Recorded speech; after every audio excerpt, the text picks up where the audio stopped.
อดผ้าป่าสามัคคีการกุศล31 ตุลาคม พุทธศักราช 2566 เวลา 13 นาฬิกา ณ วัดหนองตอง อำเภอหางดง จังหวัดเชียงใหม่ เชิญท่านร่วมบุญนี้โดยพร้อมเพรียงกัน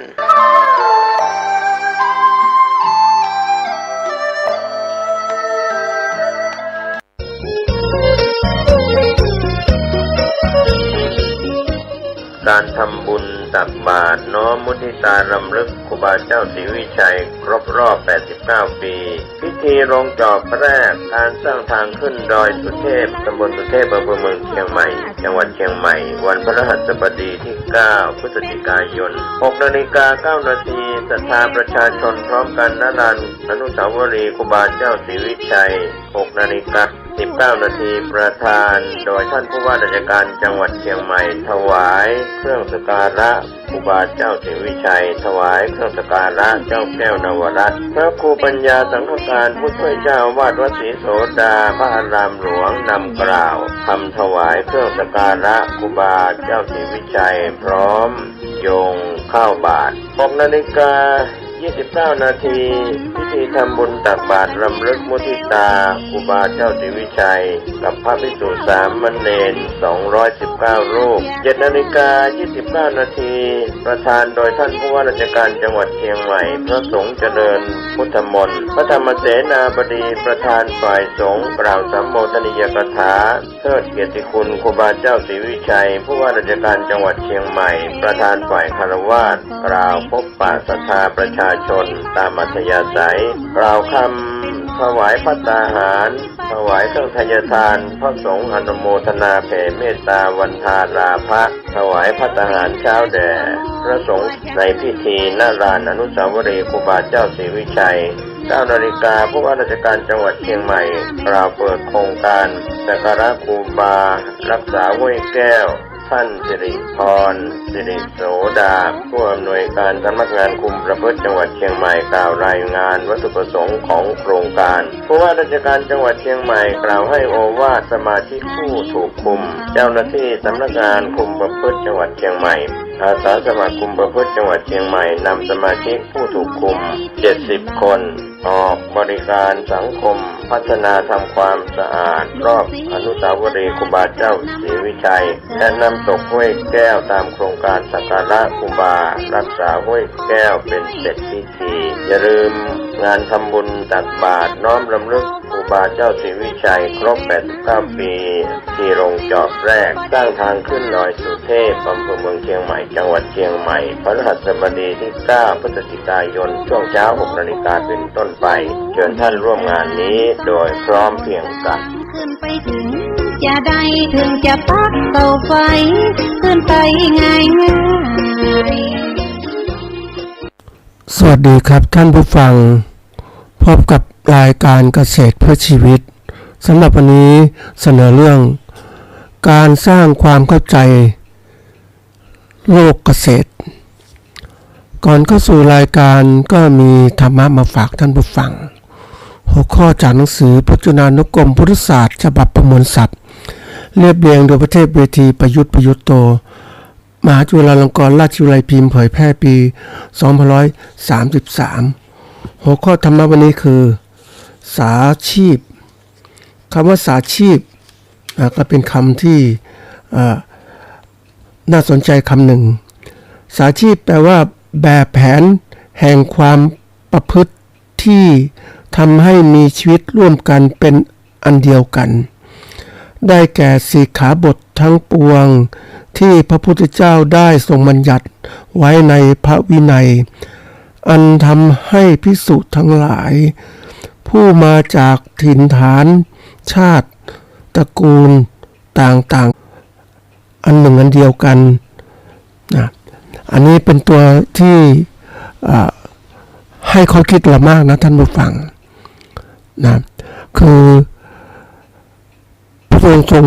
บัญญัติเรื่องนี้เพื่อให้การอยู่ร่วมกันอย่างมีความสุขคือบัญญัติเรื่องของการว่าคนนั้นมียอมรับว่าคนมีความแตกต่างกัน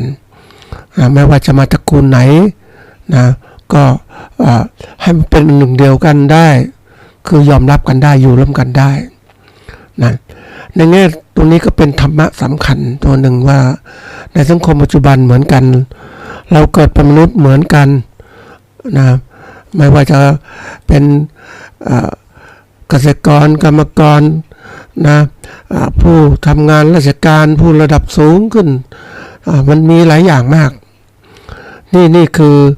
สิ่งที่มันเกิดขึ้นหลังจากสังคมมันแตกต่างกันคนจนคนฐานะปานกลางคนมั่น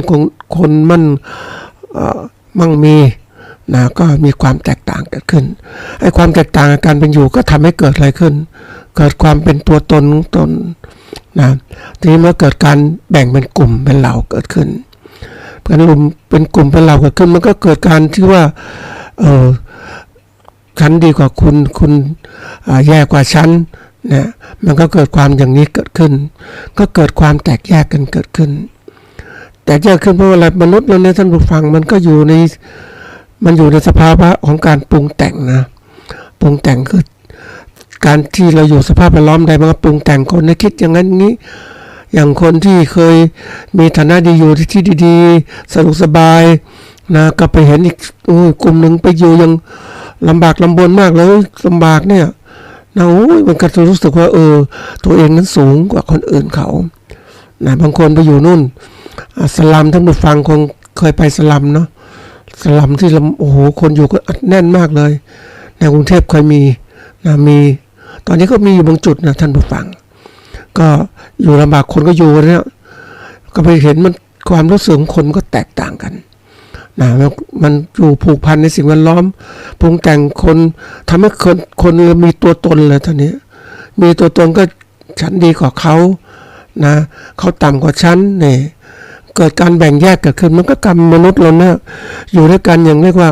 การดูหมิ่นดูแคลนเกิดขึ้นนะดูถูกดูอะไรต่างๆเกิดขึ้นนะมันก็ทำให้การที่ไม่เป็นหนึ่งเป็นเดียวกันไม่สามารถเกิดขึ้นได้มันก็แยกกันทีนี้แยกกันระดับเขาเรียกชนบทนะหมู่บ้านชนบทระดับจังหวัดระดับประเทศนะมันประเทศที่ร่ำรวยประเทศที่ยากจนเกิดกันอย่างนี้เกิดขึ้นแล้วก็การว่ามันความที่ว่าจากจะได้มีได้อะไรต่างๆก็เกิดการไขว่คว้าการแย่งชิงทรัพยากรเกิดขึ้นนะคนที่มีประเทศที่ร่ำรวยก็เอารัดเอาเปรียบประเทศด้อยพัฒนาก็พยายามจะเอาตัวเองให้เป็นพัฒนาให้ได้นี่ในกลุ่มคนกลุ่มนี้กลุ่มประเทศกลุ่มคนต่างๆก็เหมือนกันนั่นมาฟังความรู้สึกนึกคิดมันเกิดขึ้นอย่างเองเพราะสิ่งแวดล้อมมันเกื้อกูลแล้วความที่มนุษย์เรานั้นไม่ได้ฝึกตนไม่มีกฎบัญญัติของความที่ให้เกิดการยอมรับซึ่งกันและกันมันก็เป็นปัญหาสังคมที่เกิดขึ้นน่าพิจารณานะท่านผู้ฟังนะถ้าเราปล่อยสิ่งนี้มันแยกขยายเกิดขึ้นนั่นแหละเป็นภัยพิบัติที่มนุษย์จะต้องเจอด้วยตัวเองว่าการแบ่งแยกแตกต่างกันเนี่ยมันเกิดการอะไรเกิดขึ้นเกิดการกระทบเกิดการต่อสู้กันเกิดการคิดไม่ลงรอยกันมากมายทีเดียวนะวันนี้มาพูดถึงเรื่องของการสร้างความเข้าใจนะการสร้างความเข้าใจนี่นะเรื่องของความเข้าใจโลกเกษตรนะการสร้างเนี่ยเป็นคำนามการให้มีขึ้นนะการทำมีขึ้นไอ้ความเข้าใจเนี่ยก็คือว่าความรู้เรื่องเข้าใจแปลว่ารู้เรื่องรู้ความหมายความเข้าใจก็เป็นรวมเป็นคำนามความรู้เรื่องความรู้ความหมายของโลกเกษตรเนี่ยแน่นอนคำว่าโลกนี่คือแผ่นดินโดยปริยายหมายถึงหมู่มนุษย์เนี่ยนี่หมู่มนุษย์เนี่ยคำนี้น่าจะตรงหมู่มนุษย์ที่เขาเรียกทำการเกษตรนะเกษตรเราก็รู้อยู่เกษตรนี่ก็คือการปลูกพืชเลี้ยงสัตว์เนี่ยในหมู่มนุษย์ที่จะเปลี่ยนโลกเนี่ยโลกเกษตรมันเปลี่ยน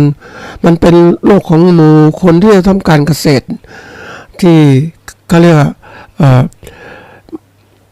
เป็นสิ่งที่ทำให้เรามีชีวิตอยู่รอดการปลูกพืชเลี้ยงสัตว์เนี่ย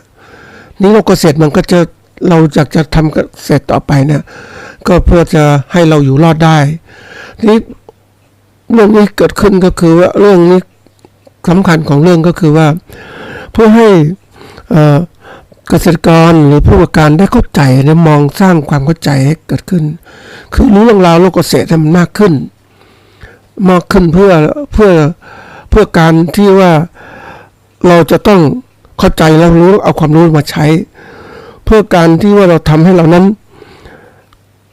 เริ่มตัดสินใจคือมองตัวตนให้ก่อนไม่ใช่มองตัวตัดสินใจที่จะเรียนรู้มากขึ้นแล้วเนี่ยเพื่ออะไรเพื่อที่จะเลือกหรือปรับตนเองนี่ก็ตัดสินใจแล้วเลือกปรับตนเองตัดสินใจเลือกแล้วปรับตนเองเนี่ยเพื่อให้เข้าสู่การเปลี่ยนแปลงนะแล้วไปสู่จุดที่เราต้องการเราเกษตรของเราก็การปลูกพืชและเลี้ยงสัตว์ให้มันดีขึ้นนะถ้าเป็นผู้ประกอบการเกษตรก็ต้องการให้กำไรมากขึ้นเพราะนั้นเราจะรู้ได้ดียังไงก็ต้องเข้าใจมันการเข้าใจก็เกิดขึ้นจากการที่เราศึกษาเรียนรู้จากมีผู้สอนหรือตำรับตำราต่างๆหรือสื่อต่างๆที่มีอยู่ก็พยายามศึกษาหาความรู้ให้มากขึ้นแล้วรู้แล้วก็มาทำความเข้าใจมันวิเคราะห์อย่างละเอียดแล้วถ้าเรามีความเข้าใจคือลงมือทำในการปฏิบัติการให้มันเกิดความรู้เรียนรู้ใหม่ที่เกิดขึ้นมันจะสร้างความเข้าใจคนเรานะถ้าส่วนใหญ่ถ้าเรามัวแต่ศึกษาไม่ทำความเข้าใจก็ไม่ทันความเข้าใจคือการที่ทำให้เกิดขึ้นในใจให้มันลึกซึ้งมากขึ้นมันเห็นของจริงโดยความเข้าใจแท้จริงก็คือต้องมาปฏิบัติมันปฏิบัติมันจะเห็นว่ามันจริงอย่างสิ่งต่างๆมันเปลี่ยนแปลงยังไงบ้างนะเราจะรู้แล้วนะนี่คือตัวสำคัญอยากจะให้ท่านผู้ฟังได้หรือท่านเกษตรกรหรือผู้ประกอบการได้มีโอกาสที่จะพัฒนาตัวนี้ให้ดีขึ้นเพราะว่าไม่มีใครมาพัฒนาแล้วนะท่านผู้ฟังถ้าตัวเจ้าของเองไม่ใส่ใจไม่เรียนรู้โลกที่เปลี่ยนแปลงเราก็จะลำบากวันนี้นะการสร้างความเข้าใจเนี่ยเป็นสิ่งสำคัญตัวหนึ่งนะท่านผู้ฟังว่าเราอยู่ในเรื่องความเข้าใจด้วยก่อนเอาตีความเรื่องความเข้าใจในการสร้างความเข้าใจเป็นกระบวนการที่ซับซ้อนมีหลายปัจจัยที่เกี่ยวข้องทำให้ผู้คนเข้าใจสิ่งต่างๆได้ดีมีขั้นตอนที่จะสร้างความเข้าใจเกิดขึ้นก็คือว่าเราต้องเรียนรู้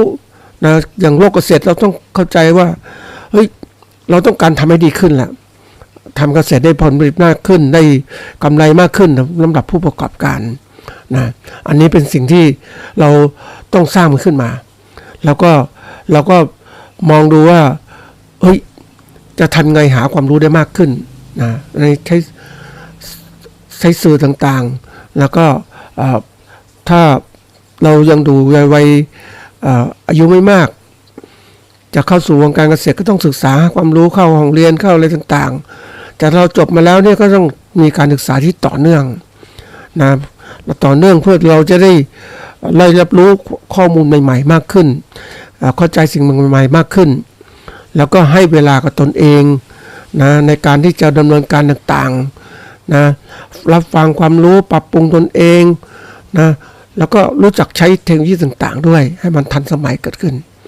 มันจะสร้างตัวตนให้สู่ความเข้าใจนะถ้าเราไม่พัฒนารับรองเลยว่าจะลำบากนะอันนี้เป็นสิ่งที่การที่ว่าเราต้องฝึกการสร้างความเข้าใจนะมันไม่บางทีความเข้าใจของเราเนี่ยมันมาจากการที่ว่าสุจิปุรินะฟังนะคิดถามแล้วก็เขียนบันทึกข้อมูลหัดเขียนหัดบันทึกไว้นะก็มีเข้าสู่กระบวนการวิเคราะห์เนี่ยสำคัญมากเลยเราคนส่วนใหญ่เนี่ยเราจะเขาเรียกการสนทนานะรักเปลี่ยนความรู้กันก็เหมือนการวิเคราะห์ไปในตัวมีคนนู้นก็ลงวิเคราะห์ในจิตใจคนนู้นเข้าใจยังไงเขาก็พูดเราฟังเราเข้าใจงี้ก็พูดเขาฟังก็เกิดการวิเคราะห์ข้อมูลด้วยรวมมันจะทำไม่ไหวขึ้นโลกเกษตรเนี่ยเป็นโลกที่แบบมันจะคิดคนเดียวมันก็ลำบากมันช้ามันต้องไวขึ้นเพราะนั้นการที่เราจะได้ข้อมูลมากๆเนี่ยก็ต้องมีการใช้หลายๆคนช่วยกันเราทุกคนอ่านศึกษามากขึ้นอ่านวิเคราะห์ข้อมูลมาคุยกันมาตั้งคำถามแล้วก็หาความรู้ใหม่ด้วยการที่เรียกว่ามีการทดลองเราอยากจะได้ความเข้าใจการเกษตรยุคใหม่เนี่ยเราได้ความรู้มาแล้วก็มาลงมือเรียกว่าลงมือทำทดลองปลูกอย่าง มีคนปลูกลองกองวันก่อนนั้นมีคนพูดถึงลองกองก็นักเขาซื้อบ้านมาหลังหนึ่งเขาก็ไม่รู้ว่าไอ้เจ้าของบ้านเดิมเขาปลูกต้นไม้อะไรมันสูงขึ้นจังเลยนะมันสูงอยู่ในเขตภาคเหนือแล้วนี่แหละปลูกไอ้ต้นไม้อะไรมันขึ้นมันยาวนานไม่ออกไม่รู้ต้นอะไรแต่แกก็พูดว่าโอ้ถ้าไม่เห็นอะไรเนี่ยจะตัดทิ้งแล้วนะมันหลายปีเนี่ยปรากฏมันจังหวะสอดคล้องคือต้นไม้ต้นนั้นออกมาเป็นลางศาสตร์ลางศาสตร์มันก็เป็นสิ่งที่เฮ้ยมันก็แตกได้ผลผลิตมันคือคนเราเนี่ยครับอย่างที่บอกถ้าไม่เข้าใจไม่รู้ก็จะทำลายสิ่งต่างๆแต่ถ้าเรารู้ปุ๊บเราอยากจะได้ประโยชน์จากมันใช่ไหมเหมือนกันเราการสร้างความรู้ความเข้าใจเนี่ยแล้วเราต้องศึกษาแล้วปฏิบัติให้เกิดความเข้าใจที่ดีขึ้นมันทำให้การเรียนรู้โลกเรากว้างขวางขึ้นเราก็รู้เรื่องต่างๆที่ลึกซึ้งมากขึ้นอันนี้เป็นสิ่งสำคัญทีนี้การที่เราจะสร้างความรู้สร้างความเข้าใจโลกเกษตรเนี่ยเราก็ต้องในที่นี้จะแบ่งเป็น3ตอนด้วยกันนะตอนที่1คือเรื่องของการที่ว่าเราต้องเข้าใจสิ่งแวดล้อมทั้งหมดที่ตัวเราที่เราอยู่นั่นแหละว่าเราวิเคราะห์สิ่งแวดล้อมที่เคยกล่าวไว้เนี่ยสิ่งรอบๆทุกตัวเราทุกอย่างเลยตั้งแต่ครอบครัวพ่อแม่พี่น้องครอบครัวในเกี่ยวข้องกับตัวเราละแล้วก็เศรษฐกิจสังคมเป็นยังไงการเมืองการปกครองเป็นยังไงโบราณไหมโลกสมัยใหม่หรือเปล่าสิ่งแวดล้อมก็เสื่อมเป็นยังไงมันเปลี่ยนแปลงไปหมดเลยณวันนี้ถ้าเราอยากจะเล่าให้ฟังว่าในการที่เราจะเข้าใจสิ่งแวดล้อมต่างๆที่เปลี่ยนแปลงเนี่ยต้องบอกนิดนึงว่าเราเปลี่ยนจากโลกเกษตรตั้งแต่ดั้งเดิมที่การมากินอยู่อย่างสะดวกสบายทรัพยากรธรรมชาติมีมากมายจะกินอะไรก็ได้พื้นที่ที่ไหนก็ได้ในสมัยอะไรว่าปู่ย่าก็บอกว่าต้องการพื้นที่ไหนก็ไปทำเลยตัดป่าก็ได้รายได้เพราะคนมันน้อยเลือกเอาจัดสบายได้แต่เดี๋ยวนี้ไม่ใช่แล้วมันเปลี่ยนหมดแล้วมันเปลี่ยนหมดทุกสิ่งแวดล้อมเปลี่ยนหมดเลยพื้นที่ก็ไม่ได้แล้วนี่คือสิ่งแวดล้อมที่เปลี่ยนแต่วันนี้สิ่งแวดล้อมเปลี่ยนมากกว่าเดิมอีกคนมากขึ้นป่าไม้ถูกทำลายหมดทรัพยากรธรรมชาติเสียหายหมดแล้วเพราะคนมันมากขึ้นวันนี้ที่น่ากลัวเขาพูดถึงว่าสิ่งแวดล้อมโลกที่น่ากลัวคือหมายความว่าอุณหภูมิความร้อนของโลกสูงขึ้นมากเกิดจากกรีนเฮาส์เอฟเฟกต์ด้วยแล้วเกิดว่าอุณหภูมิสูงขึ้นน้ำทั่วโลกละลายในบริเวณความเย็นเพราะละลายปุ๊บปริมาณน้ำก็มากขึ้นปริมาณน้ำมากขึ้นก็พื้นที่ทะเลก็มากขึ้นเพราะนั้นพื้นที่ทะเลมากขึ้นก็รับความร้อนจากดวงอาทิตย์มากขึ้นความร้อนดวงอาทิตย์ก็สะสมในทะเลแล้วก็ร้อนเราคืนก็ระบายมาปุ๊บโลกก็ร้อนขึ้นมันไม่เหมือนเดิมนะวันนี้เมื่อสิ่งแวดล้อมเราทำเกษตรมันเกี่ยวข้องกับสิ่งแวดล้อมเปลี่ยนปุ๊บเนี่ยโลกเกษตรเปลี่ยนมากเลยจะทำเกษตรแบบเดิมไม่ได้แล้วมันบังคับท่านผู้ฟังทำให้เราต้องหาความคิดใหม่ๆในการเปลี่ยนแปลงโลกเกษตรถ้าเราไม่อยู่อย่างเดิมจะหวังว่าน้ำธรรมดาน้ำไหลมาตากกว่าเขาอะไรสมัยก่อนก็ชื่นชมนะท่านผู้ฟังการทำนาขั้นบันไดแลดูดีมากโอ้มันสวยงามจากป่าเขามีขั้นบันไดมีเหมือนก็ทำนาป่าไม้ทำแล้วก็ตัดไม้แล้วก็ทำเป็นที่นาปลูกต้นปลูกนาปลูกข้าวละมีขันกันน้ำเป็นชั้นเรียงมาตามลำดับความสูงของพื้นที่เดี๋ยวนี้ไม่มีท่านผู้ฟังมันแค่เป็นโลกของเขาเรียกว่าโลกเก่าๆที่เคยเป็นลงใหม่ๆมีแต่ขั้นบันไดเคยไปเห็นทำนาไปขั้นบันไดมันก็หน้าร้อนมันทำหน้าแรงทำอะไรไม่ได้ท่านผู้ฟังมีเฉพาะฝนตกมากๆฝนตกน้อยๆจะเอาน้ำที่ไหนไหลมาไม่มีแล้วเนี่ยมันเปลี่ยนขนาดนี้ท่านผู้ฟังเพราะนั้นโลกมันเปลี่ยนนี้ต้องมาคิดแล้วเนี่ยครอบครัวเราก็เริ่มเปลี่ยนครอบครัวไม่ชอบอาชีพเกษตร แรงงานก็น้อยลงการเกิดขึ้นก็น้อยลง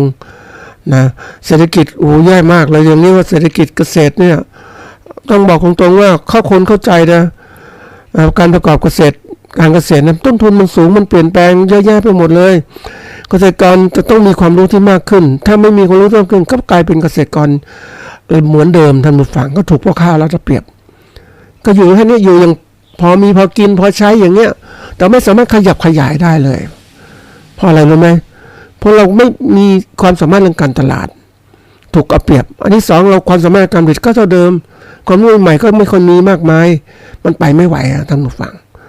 นะนี่เศรษฐกิจก็แย่ละเรื่องสังคมแน่นอนนะสังคมคือการอยู่เป็นกลุ่มต่างๆเนี่ยเดี๋ยวนี้มันมีอาชีพอื่นมาอีกอาชีพเกษตรก็เริ่มแล้วคนก็เริ่มมองว่ามันไม่มั่นคงละเพราะสิ่งแวดล้อมไม่มั่นคงมันก็ไม่มั่นคงรายได้ไม่มั่นคงเพราะนั้นคนต้องหาวิธีการประกอบการไอ้คนที่อยู่ในวงการเกษตรที่เขาเก่งๆเนี่ยเขาก็กลายเป็นผู้ประกอบการที่หาความรู้ทันสมัยมาใช้ในการประกอบการเกษตรนะนี่เรื่องจริงนะเราอยู่ตรงที่ว่าเกษตรคนทุกคนจมอยู่เกษตรอันนี้ท่านผู้อำนวยการก็บอกว่ามันแล้วแต่ความคิดของคนคนมองให้ออกสิมองให้ลึกเข้าไปสิก็จะรู้เราควรจะเลือกอะไรเราตามไม่ทันมันก็ส่วนสำคัญต้องพิจารณาให้มันชัดถ้าเราเก่งเรื่องสิ่งแวดล้อมเก่งเรื่องต่างๆนะความเจริญก้าวหน้าเทคโนโลยีต่างๆเราก็สามารถอยู่ได้เอาความรู้ต่างๆมาใช้แต่เราไม่เก่งจะไปยังไงไอ้การเมืองการปกครองมันเดี๋ยวนี้มันเรียกว่าทุนนิยมที่มันเกิดเศรษฐกิจแบบใหม่เนี่ยมันแข่งขันก็สูงมากนะทุนคนไม่มีที่นาไม่มีทำกินจะทำยังไงไปเช่าที่ดินก็แพงนะมันอยู่ไม่ได้ยังไงคนมันเกิดอย่างที่เคยกล่าวว่าสมมติมีครอบครัวนึงมีลูก10 คนลูก10ครอบครัวนี้มีพื้นนา20 ไร่แล้วแบ่งคนละ2 ไร่2 ไร่เนี่ยถามว่าครอบครัวเสร็จเล็กลงนะท่านผู้ฟังแล้วสังคมของเราเนี่ยเป็นสังคมเดี่ยวมันไม่เหมือนเดิมแล้วมันเหมือนกับว่าอยู่อย่างในชนบทช่วยกันไปมาเอาลงแขกลงกันมันไม่ค่อยมีแล้วอันนี้มันเปลี่ยนการเมืองการปกครองก็เปลี่ยนหมดเลยนะสิ่งแวดล้อมเปลี่ยนแล้วนี่เพราะนั้นเราดูสิ่งแวดล้อมต่างๆรอบตัวเราเปลี่ยนหมดแล้วเนี่ยทำยังไงนี่มาถึงตัวเราล่ะอันนี้เป็นตัวต้องเราละเข้าใจตัวเราหรือยังเราจะอยู่ไหวไม่ในการเกษตรนะเรามีความรู้มากพอหรือยังดีถ้าเกษตรถ้าแบบเดิมเนี่ยเกษตรกรจบที่ไหนก็ทำเกษตรได้ปลูกพืชเลี้ยงสัตว์ได้รู้ได้ตั้งแต่ทำหากินขุดดินเป็นก็ได้แล้วอยู่หาเกษตรได้แต่ถามว่าเกษตรนั้นทำแล้วกินเองได้ถูกต้องอยู่ได้สบายถ้าไม่ยุ่งเกี่ยวคือกับใครไม่เอาทรัพยากรอื่นมาใช้ไม่ต้องการเสื้อผ้าอะไรต่างๆอยู่ได้อยู่แบบเนี้ยอยู่เกษตรกินไปหาปลากินไปเคยไปดูชีวิตของคนที่เขาอยู่เกษตรแบบโลกเก่าอ่ะโลกเก่าคือหมายว่าโลกที่มันผ่านมาแล้วอาจจะ30-40 ปีนะก็คือไม่ได้ใช้อะไรเนี่ยท่านผู้ฟังฟ้าก็ไม่มีอะไรไม่มีน้ำก็มีในบ่อในคลองสบายสะอาดนะปลาก็อยู่ในบ่อข้าวอาหารการกินผักปลูกผักปลูกอะไรเยอะแยะหมดไก่ก็มีปล่อยไก่กินเลี้ยงหมูก็ได้เลี้ยงอะไรก็ได้หมดไม่เดือดร้อนอยู่ได้นะขายได้อาหารขายปัจจัยสินค้าเกษตรออกมาก็ซื้อเสื้อผ้าอยู่ได้สบายไม่เดือดร้อนแต่ทีนี้มันมีสังคมมันเปลี่ยนนะท่านผู้ฟังเดี๋ยวนี้เราต้องการปัจจัยต่างๆลูกก็ต้องเรียนหนังสือที่สูงขึ้นค่าใช้จ่ายสูงมากเลยแล้วจะอาชีพเกษตรทำแบบเดิมจะไหวไหมท่านผู้ฟังไม่ไหวแล้วไม่มีรายได้ที่มากพอในการที่ลูกจะต้องเรียนหนังสือหรือว่าจะต้องมีวิทยุโทรทัศน์นะไฟฟ้าเนี่ยมันต้องทันสมัยมีรถยนต์มอเตอร์ไซค์มันเพิ่มขึ้นนะท่านผู้ฟังเราไม่ปรับตัวก็อยู่ไม่ได้อีกเนี่ยเดี๋ยวนี้ต้องปรับการเกษตรแบบเก่าๆ40 กว่า30-40 ปีมันอยู่ไม่ได้แล้วในนี้เกษตรยุคใหม่มันเปลี่ยนนะเห็นไหมมันบีบบังคับไงเพราะนั้นตัวเราเนี่ยมันดูวิเคราะห์ตัวเราจะไปไหวไหมเนี่ยการศึกษาจะน้อยไปไหมนะมันปรับตัวไหวไหมนะก็บางคนมีการศึกษาเท่านี้เขาก็ทำเท่านี้อยู่เท่านี้จะถามว่าโลกมันเปลี่ยนค่าเงินก็เปลี่ยนอะไรก็เปลี่ยนเราจะทำยังไง เนี่ยเดี๋ยวนี้คนเราเจอในโลกที่ปัจจุบันคนอื่นที่รอบๆคู่ค้าคู่แข่ง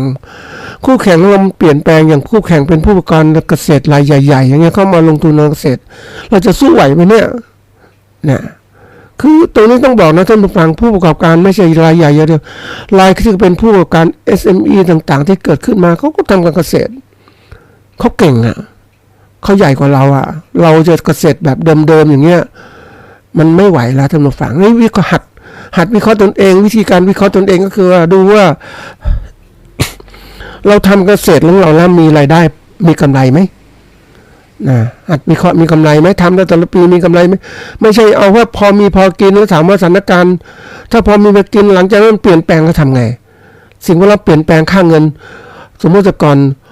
เราซื้อข้าวจานละ20 บาทนะข้าวราดแกงเดี๋ยวนี้จัดไป50 บาท35 40 บาทอย่างเงี้ยแล้วก็ขึ้นไปอีกแล้วเรารายได้แค่นี้จะพอกินไหมอยู่ข้างหน้าถึงเคยกล่าวไว้ว่าเราต้องหัดวิเคราะห์ตนเองว่าเราจะยังชีพอยู่ได้ไหมก็คือสมการที่เรียกว่ารายได้อัตราส่วนรายได้ต่อวันหารด้วยค่าใช้จ่ายต่อวันเอาง่ายๆอย่างนี้แหละถ้ามันถ้าหารได้นะรายได้หารด้วยรายจ่ายที่ลงไปเนี่ยถ้าได้มากมันอัตราส่วนมันเกิน1เนี่ยอาจจะ2 3แล้วแต่เนี่ยอยู่ได้สบายทีนี้ถ้ามันหารมาแล้วเนี่ยมันได้เท่ากับ1มันเท่าทุนจริงๆเลยคือรายได้เท่ากับรายจ่ายแต่ถ้ามันหารมาแล้วได้ติดลบเลยนะคือรายได้สูงกว่ารายจ่ายรายจ่ายสูงกว่ารายได้นะโอ้โหตอนนี้เราคิดแล้วทีนี้ก็หัดคิดไปวันนี้พรุ่งนี้มันจะใครจะมากขึ้นหรือเดือนข้างหน้าปีข้างหน้าเป็นยังไงจะวิเคราะห์ได้ก็สามารถดูได้อย่างนี้แหละตัวนี้เป็นตัวที่เราต้องตัดสินใจแล้วว่าเราเนี่ยมีความสามารถพอไหมกับการเกษตรของเราไม่ใช่ใครมาบอกเป็นเกษตรกรผู้นำอย่างงู้นอย่างนี้ยกย่องเชิดชูมีใครมาดูในกระเป๋าตังค์เราได้ไหมว่าเรากระเป๋าเรามีเงินเท่าไหร่เขาพยายามยกย่องเดี๋ยวนี้ก็มียกย่องเกษตรกรผู้นำอย่างงู้นอย่างนี้คือเขาเราจับเกษตรกรเขาวิธีการที่หน่วยงานภาครัฐจับเกษตรกรผู้นำเนี่ยชมคนนั้นเก่งคนนี้เก่งก็เอาคนที่เก่งคนที่มีเงินด้วยเป็นผู้นำเลยถามว่าเฮ้ยเขาอยู่ได้ดีไหมเขาอยู่ได้ขนาดนี้ก็เอาเขามาเป็นตัวแบบแต่ถามว่าหลังจากนั้นเป็นยังไงสถานการณ์มันเปลี่ยนรายได้ไม่เป็นเดิมไม่มาเท่าเดิมแล้วทำยังไงมีแต่รายจ่ายเพิ่มขึ้นอย่างเนี้ยนะอันนี้คือตัวสำคัญต้องหัดคิดปุ๊บเพื่ออะไรเพื่อจะนำเข้าสู่กระบวนการตัดสินใจทีนี้ขั้นตอนที่3ละขั้นตอนที่3คือการเข้าใจโลกอนาคตนะโลกอนาคตมันไม่ธรรมดานะท่านผู้ฟังอนาคตมันเปลี่ยนโดยเนี่ยที่กล่าวไว้ว่าโลกนี้เป็นโลกโลกาภิวัตน์นะโลกาภิวัตน์นี่มันเขาเรียกมันเปลี่ยนแปลงอย่างรวดเร็วเลยมันวัฒนาการโลกเลยมันเปลี่ยนจริงๆโลกานุวัตน์เนี่ยก็เป็นตัวหนึ่งพฤติกรรมตามโลกเนี่ยโลกานุวัตน์นะนุวัตน์เนี่ยเขาเรียกว่าความประพฤติตามโลกเนี่ยมันต้องเกิดมันโลกาภิวัตน์เนี่ยพิวัตน์นะอันนี้มันนุวัตน์ประพฤติตามโลกมันเปลี่ยนนะท่านผู้ฟังมันไม่เหมือนเดิมแล้วแต่ก่อนโลกเราอยู่ชุมชนเล็กๆอยู่ได้เดี๋ยวนี้โลกมันชุมชนมันมันใหญ่โตแล้วก็คนก็มากขึ้นกระแสของการคนทุกคนก็เรียกว่าเข้าสู่โลกของทุนนิยมนะก็อยากจะมีเสื้อผ้าดีๆมีรถยนต์ใช้มีโทรทัศน์วิทยุดีๆฟังไอ้ความต้องคนมันไหลตามกระแสโลกอย่างนี้มันตัวทำให้บีบบังคับให้คนอยู่เนี่ยอยู่แบบดังเดิมอยู่ไม่ได้แล้วอยู่อย่างพอมีพอกินอยู่ไม่ได้แล้วเดี๋ยวนี้มันอยู่พอมีพอกินมันต้องให้มันหามันมากขึ้นเพราะเราต้องผ่อนนู่นผ่อนนี่ท่านผู้ฟังนี่มันตัวบังคับนะสถานการณ์โลกมันบีบคนเราเนี่ยมันไหลจิตใจของคนมันไหลไปตามกระแสโลกนะโลกเนี่ยมันทำคือหมู่มวลมนุษย์นะหมู่มวลมนุษย์มันก็อยากจะไหลไปตามกระแสกิเลสตัณหาพาไปมันเขาเรียกโลกของการ เสพนะกามโลกรูปโลกอรูปโลกเนี่ยมันเสพมันไข่การเสพการกินการอยู่สนุกสนานดูนู่นดูนี่มันไหลไปตามกระแสโลกจริงคนมีอย่างบอกคนที่เคยถามคนที่เขาปฏิบัติธรรมอันนี้นะคนที่ปฏิบัติธรรมเขาทนกระแสโลกเขาพอเขาปฏิบัติจริงๆละวางต่างๆแต่คนปัจจุบันมันไม่ใช่อย่างนั้นมันต้องตามกระแสโลกไปเลยนะมันไม่ทนอยากได้อยากมีอยากเป็นอย่างนู้นนี่มันมากขึ้นนะท่านผู้ฟังเพราะอะไรสังคมมันแข่งด้วยกันก็เลยอดมั่งอดมีอดความสุขสนุกสบายมันก็เลยไปทางนั้นหมดเลยเพราะนั้นมันก็เลยมองดูจริงนะอย่างเคยถามคนที่จะมาทำปฏิบัติสมาธิมีน้อยมากนะท่านผู้ฟังน้อยจนทั้งน่าเสียดายลูกคนปฏิบัติธรรมะคือนำธรรมะพระเจ้าไปใช้ก็น้อยนะเพราะอะไรก็อยู่โลกเอาดีกว่านะตามกระแสโลกนี่แหละนี่ตัวสำคัญพฤติกรรมทำเนี่ยมันเป็นสิ่งที่น่าคิดนะโลกมันเปลี่ยนเพราะนั้นโลกมันเปลี่ยนเนี่ยเรามาดูตัวปัจจัยรอบแวดล้อมโลกในอนาคตข้างหน้าเนี่ยอันที่หนึ่งเราดูซะก่อนนะสิ่งรอบตัวเราเนี่ยนะ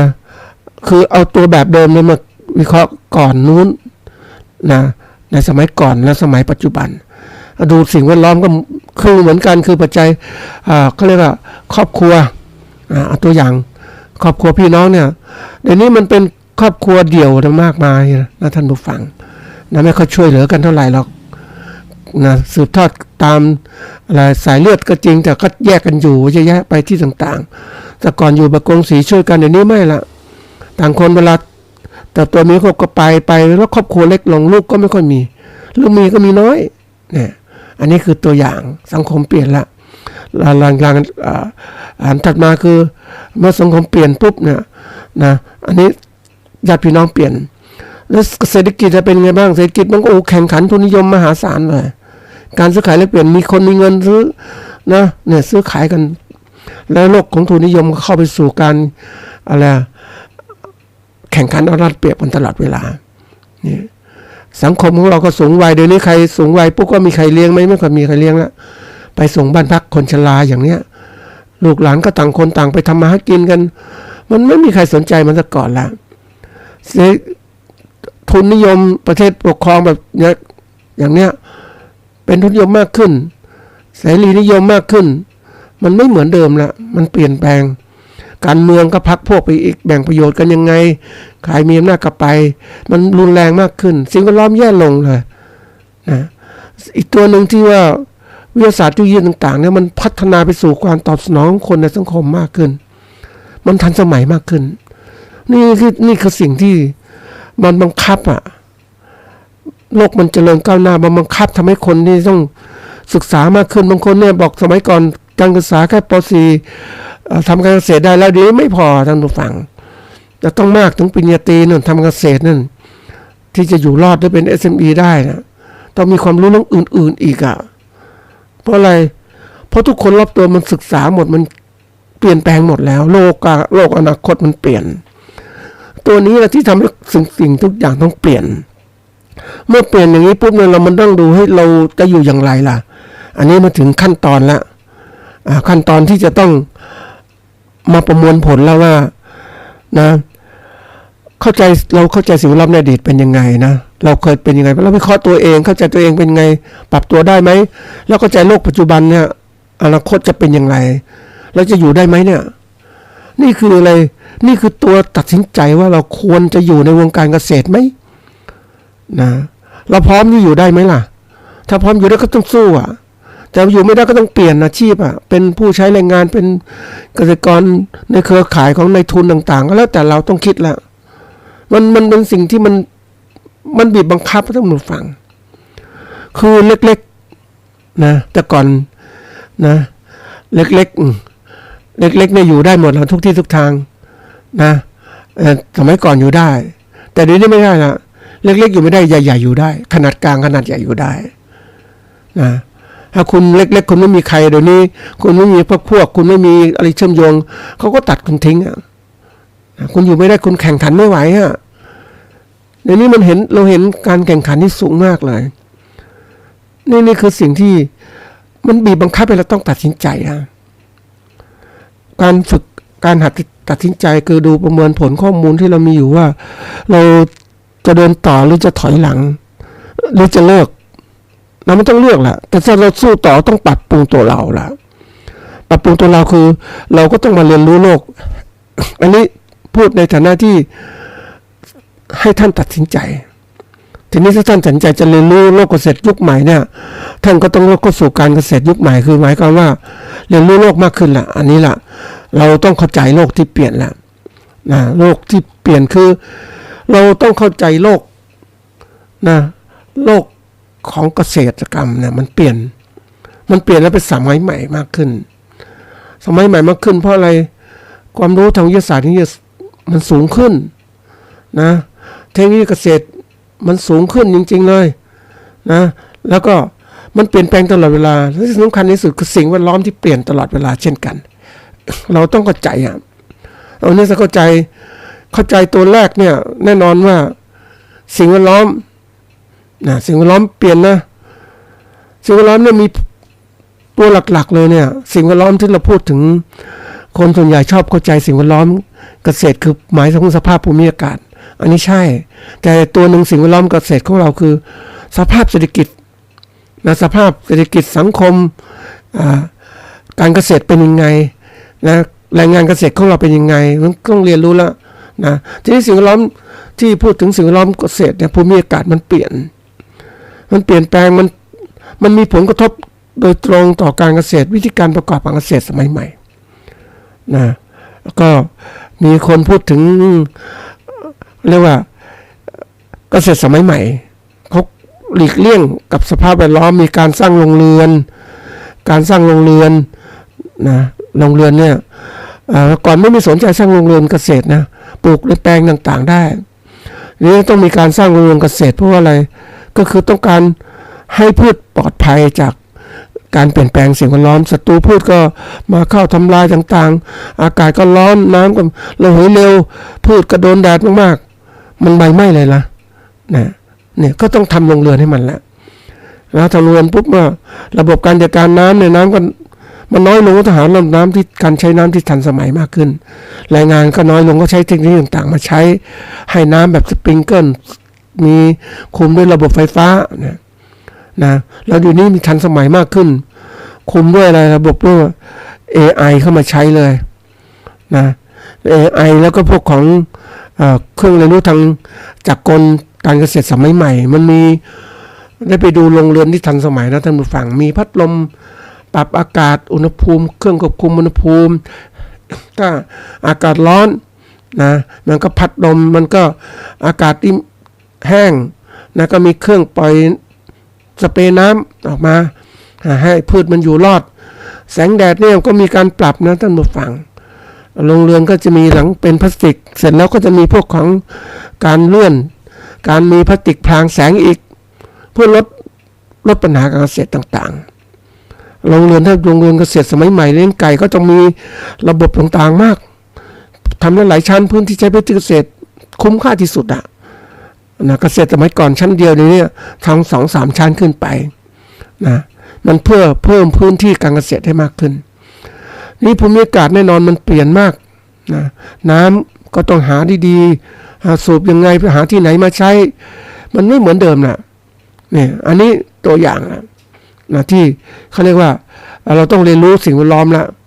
นะปรับที่ก่อนแล้วก็ไปเอาเทคโนโลยีต่างๆมาใช้ในการเกษตรตั้งแต่เรื่องของเครื่องจักรกลเกษตรมาช่วยในการทำการเกษตรมากขึ้นเพราะแรงงานเกษตรลดน้อยลงแล้วเนี่ยต้องภาษานะแล้วก็เรียกว่าเมื่อเราศึกษาทั้งหมดในสิ่งแวดล้อมแล้วก็มาต้องทำความเข้าใจโลกเกษตรอยู่เนี่ยนะมีการนำพวกของพลังงานทดแทนเข้ามาใช้มาช่วยในการที่จะทำให้เกิดการเรียกว่าลดต้นทุนการผลิตให้มากขึ้นนะนี่ทีนี้มันก็มีการที่ว่าการสร้างเกษตรแบบใหม่เขาเรียกว่าคือถ้าเราสู้เนี่ยเขาเรียกเกษตรมันจะมีระบบที่ว่า ถ้าเราพูดถึงการอยู่รอดนะอยู่รอดอยู่ดีมั่นคงมั่งคั่งยั่งยืนการทำพวกนี้มันจะมีแบบเรียกโมเดลการเกษตรโมเดลเกษตรที่มันพัฒนายั่งยืนเนี่ยก็ใช้ข้อมูลวิทยาการต่างๆมากขึ้นนะข้อมูลวิทยาการเรื่องของการมีพันธุ์พืชพันธุ์สัตว์ที่ดีคัดเลือกยังไงเลี้ยงยังไงนะแล้วข้อมูลเชิงลึกเชิงวิทยาศาสตร์นี่มากขึ้นนะมีการที่ว่าต้องเรียนรู้ถึงการสร้างมาตรฐานสินค้าเกษตรมาตรฐานเกษตรก็ต้องมีเป็นเขาเรียกว่าการกำหนดมาตรฐานสำหรับสินค้าเกษตรที่ยั่งยืนจะต้องมีการตรวจสอบเพื่อรับรองว่าการผลิตเป็นไปตามมาตรฐานหรือไม่เพื่อให้ผู้บริโภคได้เขารู้ได้เข้าใจนะแล้วก็มันจะมีการศึกษาเรื่องของการที่ว่านำเอาข้อมูลอื่นเข้ามาใช้อีกนะในการสร้างความยั่งยืนตั้งแต่เรื่องของการที่ว่าศึกษาแนวโน้มในเกษตรในอนาคตจะเป็นไงด้วยเกษตรยุคใหม่เป็นยังไงเกษตรยุคใหม่จะมีการใช้วิทยาศาสตร์เทคโนโลยีนวัตกรรมต่างๆมาใช้มากนะเขาเรียกว่าใช้วิทยาการสมัยใหม่และยิ่งการเกษตรในยุคนี้เรียกเกษตรเขาเรียกว่าเกษตรยุคใหม่เขาเรียกมีการใช้เทคโนโลยีดิจิตอลมาใช้ในการเกษตรรวมถึงการใช้ระบบสารสนเทศทางภูมิศาสตร์คือ GIS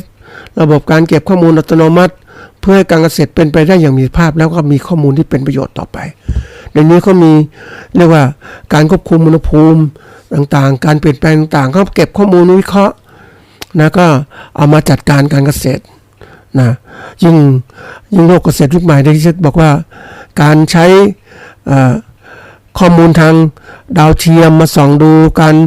เปลี่ยนแปลงภูมิอากาศต่างๆทำนายต่างๆได้มากขึ้นหรือเอามาดูในห้องผู้จัดการหรือผู้การเกษตรเนี่ยเขาจะเดี๋ยวนี้ก็ใช้ระบบข้อมูลนะท่านผู้ฟังไม่ต้องไปเดินดูหรอกเขาก็มีกล้องในทุกๆส่วนของแปลงเกษตรนะก็สามารถที่จะส่งข้อมูลกล้องดิจิตอลหรือส่งข้อมูลผ่านดาวเทียมส่งมาในหน่วยที่เก็บข้อมูลนะยิ่งเกษตรในพื้นที่ขนาดใหญ่เนี่ยก็จะมีทำอย่างนี้มากขึ้นแล้วก็สามารถวิเคราะห์การเปลี่ยนแปลงต่างๆได้เรียนรู้พวกนี้โลกมันเปลี่ยนนะท่านผู้ฟังโลกมันเปลี่ยนปุ๊บเนี่ยมันเปลี่ยนแปลงเทคโนโลยีก็ต้องเปลี่ยนแปลงอย่างรวดเร็วรับมือกับการเปลี่ยนแปลงของเรื่องภูมิอากาศเศรษฐกิจสังคมอะไรต่างๆมากมายทีเดียวเลยมันไม่ใช่โลกแค่ว่าคุณปลูกพืชศึกษาปัจจัยการปลูกพืชเท่านั้นนะปัจจัยปลูกพืชเลี้ยงสัตว์เนี่ยแต่ก่อนเรามีข้อมูลอย่างนี้นะไม่มากพอมันเขาเรียกว่าแค่นี้ก็พอแล้วประเภทอย่างนั้นน่ะแต่โลกเกษตรยุคใหม่มันโลกเกษตรยุคใหม่มันไม่ใช่เป็นโลกเกษตรที่ว่าเป็นผู้ประกอบการเกษตรแหละการประกอบการเกษตรมันต้องศึกษาการตลาดอะไรต่างๆเพราะนั้นมันจะเกี่ยวข้องกับสังคมเศรษฐกิจนอกจากแปลงปลูกของเราไปสู่ข้างนอกหมดเลยเราต้องเข้าใจมันเราเนี่ยถ้าเราเรียนรู้โลกแคบๆเราปลูกข้าวไปกินวันๆของเราเนี่ยแล้วเราก็ไม่รู้ว่าข้าวจะขายจะเป็นอย่างไรแต่เราศึกษาให้โลกในข้างหน้าเป็นยังไงบ้างเราดูข้อมูลเนี่ยตอนเนี้ยประเทศบางประเทศก็ไม่ส่งข้าวออกนอกแล้วนะว่ากินเขากลัวจะไม่พอเพราะว่าสภาพแวดล้อมเกษตรมันเปลี่ยนแปลงมันแห้งแล้งกว่าเดิมร้อนขึ้นบางประเทศก็ไม่สินค้าข้าวขายไปต่างประเทศบางประเทศก็ข้าวราคาสูงขึ้นเลยมากเลยมากแย่งกันต่างๆต่อไปมันจะมีอย่างเนี้ยนี่ประเทศไทยถามว่ามันปรับตัวยังเนี่ยคือเนื่องจากประเทศไทยมันช่วงจังหวะถ้าพูดตรงจริงๆนะท่านผู้ฟังตามหลักการขึ้นราคาสินค้าเกษตรเนี่ยมันขึ้นอยู่กับอุปสงค์โลทานแต่ทีนี้อุปสงค์โลทานเนี่ยแน่นอนอุปสงค์ก็ยังคงที่ความต้องการยังคงที่อยู่อุปทานเนี่ยภาคเกษตรมีคนมากมายทีเดียวผลิตสินค้าข้าวเต็มหมดเลยเพราะฉะนั้นเรา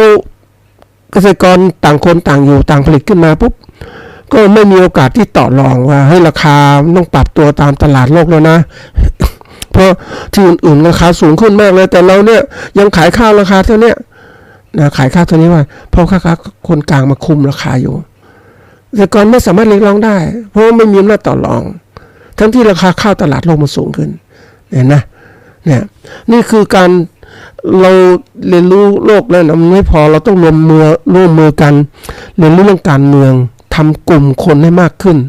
เพื่อจะมีหน้าต่อรองในเรื่องของการต่อรองราคาสินค้าเรื่องการตลาดให้ดีขึ้นประเทศไทยเหมือนประเทศที่เรียกว่าภาคเกษตรเราเหมือนกับปล่อยให้ต่างคนต่างอยู่นะเล็กๆดีแล้วล่ะเล็กๆก็ดีแล้วเพราะอะไรรู้ไหมแต่ขณะมีหลายกลุ่มหลายนู่นหลายนี่มากมายทำให้รัฐบาลปกครองง่ายไม่มีสิทธิ์เรียกร้องอะไรมากมายนะแล้วก็อยู่ภายใต้สภาวะเงื่อนไขของการกดดันสิ่งแวดล้อมนะแค่นี้ก็พอละนะสบายแต่เมื่อไรเกษตรกรมีอำนาจเป็นกลุ่มใหญ่ขึ้นโอ้โหตัวนี้รัฐบาลก็จะคุมได้ยากละนี่เป็นลักษณะทั่วไปนะท่านผู้ฟังในโลกยุคใหม่เนี่ยภาคเกษตรจะต้องเรียนรู้มากขึ้นกว่าเดิมเพื่อมีอำนาจในการต่อรองกำหนดราคาสินค้าเกษตรของตัวเองให้สูงขึ้นได้อันนี้เรื่องจริงนะอันนี้ของเราเนี่ยเราไม่ค่อยมีเราก็เป็นอย่างเนี้ยแล้วก็เหมือนกับประเทศที่คล้ายกับว่าเราเรียกประเทศพัฒนาบางส่วนนะท่านผู้ฟังแต่การพัฒนาที่สมบูรณ์ก็ทำไงให้ภาคเกษตรเนี่ยเป็นภาคที่ก้าวหน้าเนี่ยคนที่อยู่ในวงการเกษตรต้องก้าวหน้าต้องร่ำรวยมากกว่านี้เนี่ยมันถึงประเทศจริงเจริญนะเจริญที่แท้จริงเพราะพื้นฐานคนเนี่ยอยู่ในระดับนี้แต่เรามองว่าประเทศพัฒนาเพราะอะไรประเทศมีส่งเสริมขายสินค้าก็ออกไปสู่ต่างประเทศทำรายได้ดีมากเลยแต่ที่ไหนได้เป็นสินค้าอุตสาหกรรมที่ในทุนเข้ามาลงทุนไว้เกษตรของเรานี่ยังปิดอย่างเงี้ยอันนี้ตัวอย่างเราดูว่าวันนี้สินค้าเกษตรของเราเนี่ยเท่าที่ดูแล้วระบบของเราต้องพัฒนาให้ดีขึ้นคือการเกษตรของเราการให้ความรู้มากขึ้น แต่ยังพูดตรงๆว่าวันนี้ภาคเกษตรของเราเนี่ยท่านผู้ประกอบการหรือเกษตรกรอยากจะมีความรู้ก็ต้องหาความรู้มากขึ้นเราจะไปหวังความรู้จากภาครัฐโดยตรงมันไม่ทันสมัยแล้วเดี๋ยวนี้มันมีการที่จะมีข้อมูลทันสมัยก็ต้องศึกษาจากต่างประเทศด้วยนะข้อมูลของการอะไรเทคโนโลยีการผลิตอย่างตัวอย่างนี่นะเราต้องการข้อมูลต่างๆเนี่ยข้อมูลเรื่องของข้อมูลเรื่องของการติดต่อสื่อสารข้อมูลเรื่องของการใช้เครื่องจักรกลทันสมัยข้อมูลต่างๆข้อมูลเพื่อการเรื่องสัตว์แบบอินทรีย์ข้อมูลเกี่ยวกับพัฒนาพันธุกรรมสัตว์และพืชต่างๆที่ดีขึ้นสอดคล้องสิ่งแวดล้อมต่างๆการข้อมูลในการจัดการเกษตรสมัยใหม่การผลิตสินค้าเกษตรทำไงไม่ได้ผลผลิตที่ดีขึ้นต้นทุนการผลิตต่ำลงประสิทธิภาพดีขึ้นนะรสชาติดีขึ้นเป็นที่ต้องการตลาดโลกนี่คือการที่เราต้องหาความรู้ที่มากขึ้นมันไม่เราต้องศึกษามากนะท่านผู้ฟังวันนี้มันก็ต้องปัจจุบันเนี่ยเราเจอปัญหาเรื่องของน้ำเนี่ยเราจะจัดการอย่างไรมันไม่คือความเปลี่ยนแปลงในสิ่งนี้มันมากเกษตรกรถูกอยู่ภายใต้ความเสี่ยงทั้งนั้นเลยนะความเสี่ยงตัวนี้ทำยังไงใครจะช่วยเพราะนั้นไม่มีใครช่วยเราต้องช่วยตัวเองแหละเพราะนั้นวันนี้เราถึงขั้นตอนที่เราต้องสร้างความเข้าใจเกษตรยุคใหม่คือต้องศึกษาวิเคราะห์ข้อมูลที่การเกษตรสมัยใหม่ให้มันดีขึ้นนะเขาศึกษาข้อมูลที่มันมีอยู่แล้วโลกใหม่ๆเนี่ยประเทศอื่นเขาเป็นอย่างไรแล้วก็เข้าใจเทคโนโลยีใหม่ๆที่จะเข้ามาใช้นะหาข้อมูลอย่างไรแล้วก็ต้องพัฒนาตนเองให้เป็นเหมือนกับภาพว่าเป็นนักวิทยาศาสตร์คำว่านักวิทยาศาสตร์ในที่นี้หมายความว่าเป็นผู้ที่ศึกษาวิจัยได้ตัวเองได้ด้วยพยายามค้นคว้าข้อมูลด้วยข้อมูลสมัยใหม่ก็มาใช้อยากดูเนี่ยมันต้องทำตรงนี้ให้มันดีขึ้นเพราะเราต้องทำยังไงรู้ไหมท่านผู้ฟังทำไปเพื่ออะไรเพื่อการแข่งขันกับผู้ประกอบการขนาดใหญ่เราจะหวังข้อมูลจากภาครัฐบางอย่างเนี่ยมันก็ไม่ทันสมัยแล้วก็บางส่วนทำได้ก็ทำลงทุนทำแปลงเกษตรทดลองเก็บข้อมูลว่าพันธุ์พืชพันธุ์สัตว์อย่างนี้ดีไหมเลี้ยงปลาอย่างนี้ดีไหมนะการค้าการขายยังไงการศึกษาข้อมูลบางทีอาจจะลงศึกษาทางออนไลน์ดูหรือค้นคว้าข้อมูลดูซื้อหนังสือเกษตรสมัยใหม่ที่เขาเขียนดีๆเอามาใช้นะเราไม่ใช่ว่าเฮ้ย พอใจสิ่งที่เป็นอยู่อย่างเงี้ยอันนี้เรื่องจริงนะท่านผู้ฟังไอ้ความรู้ของเก่าๆแล้วก็ครอบงำความคิดของเรามันความคิดเก่าๆมันดีนะอย่างงู้นอย่างนี้เขาเรียกว่าเอาสิ่งที่เรามีในชุมชนเราดีอย่างงี้ทำแบบนี้ดีแล้วดีงู้นแล้วถามว่ามันดีมันทันสมัยไหมมันรองรับการอยู่รอดของสังคมเราได้ไหมมันไม่ได้โลกมันเปลี่ยนนะท่านผู้ฟังเหมือนคนหนึ่งเขาเปลี่ยนน่ะคนหนึ่งเขาใช้มอเตอร์ไซค์คุณยังใช้จักรยานอยู่เนี้ยคุณไม่บอกจักรยานดีใช้พลังงานธรรมชาติแต่มันไม่ทันสมัยจงจำเสมอว่าสิ่งที่เราทำอะไรแล้วแต่เนี่ยเราลงทุนทำมาแล้วเนี่ยมันได้ผลกำไรถ้าได้ผลประโยชน์ได้มากไหมคนบางคนบอกฉันมีเงินเท่านี้ฉันก็ลงทุนทำอย่างนี้จักรยานอย่างนี้แล้วแต่ลืมไปว่าอีกตัวหนึ่งที่สำคัญที่สุดในต้นทุนของเราเนี่ยก็คือเวลาชีวิตมันมีจำกัดเนี่ย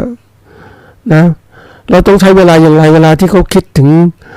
ค่าอะไรนะท่านผู้ฟังค่าตอบแทนวิทยากรค่าตอบแทนต่างๆเนี่ยเขาเรียกคิดเป็นรายชั่วโมงเนาะไอ้คนที่มีความรู้ต่างๆบรรยายเนี่ยชั่วโมงเป็นพันเป็นหมื่นเงี้ยชั่วโมงนึงนะแต่ความรู้ของคนมีความรู้น้อยๆบรรยายได้ชั่วโมงไม่ได้ชั่วโมงท่านผู้ฟังไม่มีคนฟังแล้วเพราะอะไรความไม่ได้สร้างสรรค์สิ่งที่มีคุณค่าให้เกิดขึ้นคนก็ไม่อยากรู้ไม่อยากฟังแต่ถ้าเราสร้างคุณค่าเกิดขึ้นสำคัญมากเลยนี่คือการอยู่รอดของเรานะแล้วเราต้องตระหนักเรื่องเรียนรู้สังคมที่เปลี่ยนแปลงมากขึ้นนะเราจะยึดว่าสังคมเดิมดีอย่างนู้นนี้ใช่มันดีแต่มันอยู่ในสังคมปัจจุบันไม่ได้เหมือนเราแต่งตัวอย่างเนี้ยนุ่งเกงธรรมดาไปเข้าในห้างต่างๆก็ไม่ได้แล้วจำกัดอีกต่างหากหรือแต่งตัวแบบเดิมไปเข้าห้องเรียนเข้าศึกษาเนี่ยมันไม่ได้อีกละเป็นสิ่งที่ต้องพิจารณานะท่านผู้ฟังเพราะว่าในโลกของการเกษตรเนี่ยยอมรับว่ามันโลกของการเปลี่ยนแปลงที่รวดเร็วรับผลจากอื่นๆมากเพราะนั้นเราจะต้องตัดสินใจว่าเราต้องถ้าอยากอยู่โลกเกษตรก็ต้องพยายามที่ว่าการสร้างความเข้าใจโลกเกษตรให้ดีขึ้นกว่าเดิมว่ามันดียังไงบ้างมันเรียนรู้โลกมันเปลี่ยนแปลงไหมเรียนรู้แล้วมันเปลี่ยนแปลงเราเปลี่ยนแปลงได้ทันไหมถ้าไม่ทันก็อย่าฝืนการฝืนนี่มันตัวอันตรายเหมือนกันท่านผู้ฟังถ้าตัวเองไม่แข็งแรงจะวิ่งไปสู่ไหวไหมวิ่งไปนานๆก็ล้มนะเหมือนกันเลยเราถามว่าสู่เส้นทางการแข่งขันมันเป็นอย่างนี้มีคนแข่งขันกันเต็มหมดเนี่ยเราอ่อนแอไปวิ่งก็ถูกคนอื่นเขาเหยียบเจ็บเปล่าๆเสียเวลาเปล่าด้วยดีไม่ดีก็เสี่ยงชีวิตอีกต่างหากใช่ไหมเพราะนั้นวันนี้มันต้องยอมรับความจริงว่าเราจะอยู่หรือจะทำเกษตรยุคใหม่อย่างไรถ้าเราไปไม่ไหวก็ต้องตัดสินใจเริ่มหาทางออกจะดีกว่าแต่เราจัดว่าไปไหวในโลกเกษตรของเรามีพื้นที่เกษตรมีน้ำนู่นนี่เราต้องเตรียมมามองวิเคราะห์ข้อมูลข้างหน้าว่าน้ำท่าและสิ่งแวดล้อมที่ดีอยู่เนี่ยมันจะอยู่คงที่ไหมหรือดีไม่ดีในทุนมันมาขุดบ่อเก็บกักน้ำเป็นของตนเองอันนี้เรื่องจริงที่เกิดขึ้นนะท่านผู้ฟังเกษตรกรรายใหญ่ไปขุดน้ำไปใช้ตัวเองของตัวเองท่านผู้ฟังขุดบ่อหมดเลยน้ำต่างๆก็ไหลไปที่นั่นหมดเลยแล้วรายย่อยที่เคยใช้น้ำธรรมชาติเนี่ยมันไม่มาแล้วไม่น้ำไม่มาแล้วเอาน้ำที่ไหนทำการเกษตรนี่เป็นสิ่งที่ลำบากท่านผู้ฟังต้องคิดแล้ว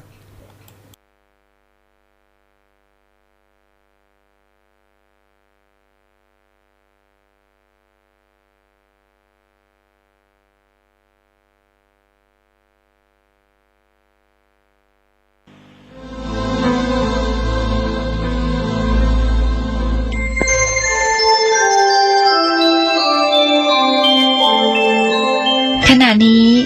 ท่านกำลังฟังสถานีวิทยุกระจายเสียง FM 104.5 เมกะเฮิรตซ์